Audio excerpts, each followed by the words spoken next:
വാവാസ് ലൈഫിലേക്ക് സ്വാഗതം. ഇന്ന് ഞാൻ ഉണ്ടാക്കാൻ പോകുന്നത് തണ്ണിമത്തൻ, അതായത് ഒരു ഫ്രൂട്ട്സ് ഉണ്ടല്ലോ തണ്ണിമത്തൻ. സാധാരണ പല സ്ഥലങ്ങളിലും തണ്ണിമത്തൻ എന്ന് പറയും, ചില സ്ഥലങ്ങളിൽ വത്തക്ക അങ്ങനെയൊക്കെ പറയും. കോഴിക്കോട് ഭാഗങ്ങളിൽ ഇതാണ് ഉണ്ടാക്കാൻ പോകുന്നത്. അതിൻ്റെ തൊണ്ട് കളഞ്ഞിട്ട് ഉള്ളിലുള്ള ചുമന്ന ഭാഗം തിന്നും, ബാക്കി എടുത്തിട്ട് കറി വെക്കാനാണ് ഞാൻ പോണത്. എൻ്റെ തൊണ്ട് ഇതൊക്കെ കളഞ്ഞു, ചെത്തി കളഞ്ഞതാണ്. അത് വെച്ചിട്ട് ഒരു ഉപ്പേരി ഉണ്ടാക്കാനാണ് ഞാൻ പോണത്. ഞാൻ ഉണ്ടാക്കിയിട്ട് നല്ല ടേസ്റ്റ് ഉണ്ടായിരുന്നു.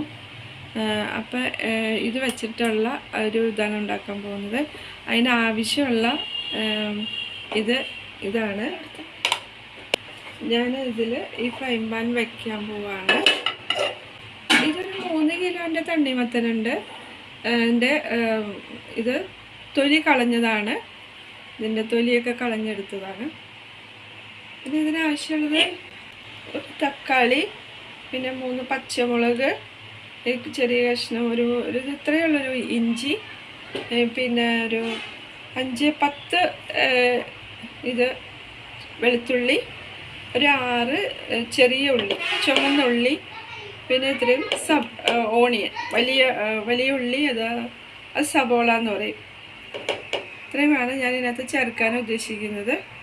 ഞാൻ ഗ്യാസ് ഓൺ ചെയ്യാൻ പോവാണ്.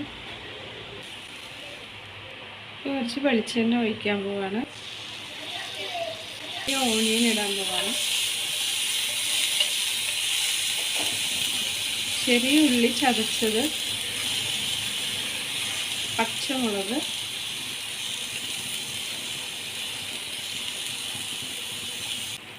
ടൊമാറ്റോ, തക്കാളി, ഒരു തക്കാളി ഉണ്ടത്, ഒരു സ്പൂൺ മുളക്,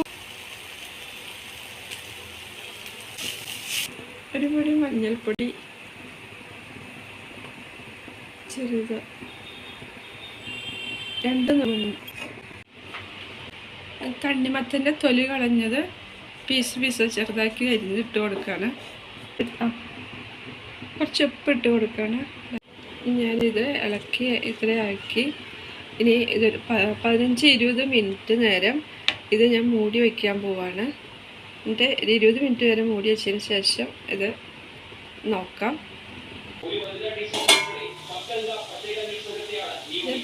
തണ്ണിമത്തൻ്റെ തൊണ്ട് കളഞ്ഞിട്ടുള്ള ഭാഗമാണ്, അതായത് തണ്ണിമത്തൻ്റെ ഫ്രൂട്ട് കളഞ്ഞിട്ടുള്ളതാണ്.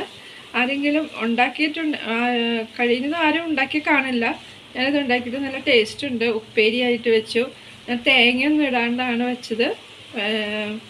മറ്റേ ഇൻഗ്രീഡിയൻസ് ഞാൻ നേരത്തെ പറഞ്ഞിരുന്നു. ഇഞ്ചി എല്ലാം ഇട്ടിട്ടുണ്ട്. ഇഞ്ചി, ചെറിയുള്ളി, വലിയുള്ളി, പിന്നെ പച്ചമുളക്, വെളുത്തുള്ളി, ഒരു തക്കാളി, വേപ്പില, ഇതെല്ലാം ഇട്ട് മുളക് പൊടിയും ഇട്ടിട്ടാണ്. നല്ല ടേസ്റ്റ് ഉണ്ട്. നിങ്ങൾക്കത് ഇഷ്ടപ്പെട്ടെങ്കിൽ ലൈക്ക് ചെയ്യുക, പിന്നെ ഷെയർ ചെയ്യുക. പ്ലീസ് ഒന്ന് സബ്സ്ക്രൈബ് ചെയ്യുക.